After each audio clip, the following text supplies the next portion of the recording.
ఎంతో అణిచిపెట్టి ఉండడం వల్ల ఆ వాళ్ళలో వాళ్ళకి వచ్చినటువంటి వ్యక్తిగత విభేదాలు కేవలం వ్యక్తిగత విభేదాలు ఒకటే నేను కారణం చెప్పట్లేదండి.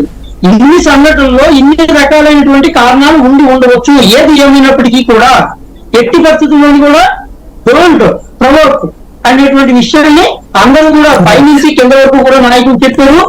ఎన్నికలుగానే ప్రభుత్వంలో భాగస్వామ్యమైనటువంటి మా అధినేత పవన్ కళ్యాణ్ గారు కానీ, లేదా సీఎం గా ప్రమాణ స్వీకారం చేయబోయేటువంటి చంద్రబాబు నాయుడు గారు కానీ ఏ రకంగానూ కూడా కవ్వింపు మాటలు కానీ రెచ్చగొట్టే మాటలు కానీ చేయలేదండి.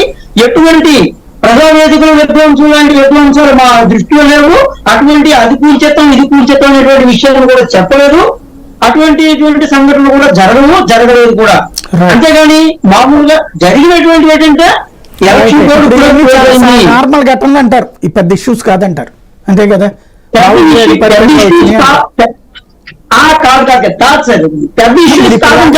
దాదాపు 5-6 నిమిషాలు మాట్లాడారు. ఇష్యూస్ అంటే శిలాఫలకం ధ్వంసము స్థానికంగా వాళ్ళ భావోద్వేగంతో వచ్చింది, లేదంటే అది కాదండి. ప్రజావేదిక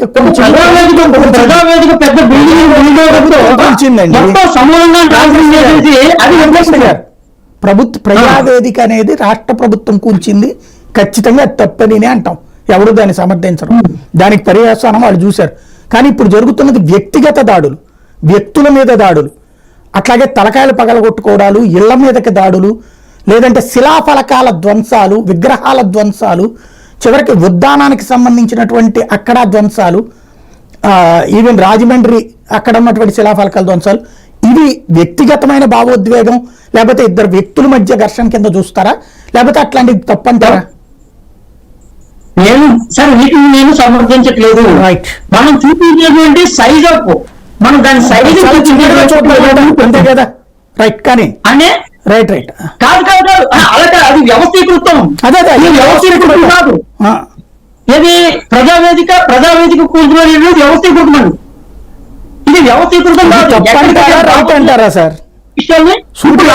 కంట్రోల్ పెట్టాలా లేదా పోలీసులు 100%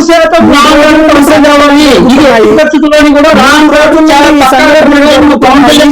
చెప్పడం జరిగింది. 3 రోజుల సంఘటనలు జరుగుతున్నాయి. అధికారులకు, నాయకులకి, అందరికీ కూడా 3 రోజుల నుండి సంఘటనలు జరుగుతున్నాయి. ఆపడంలో తప్పు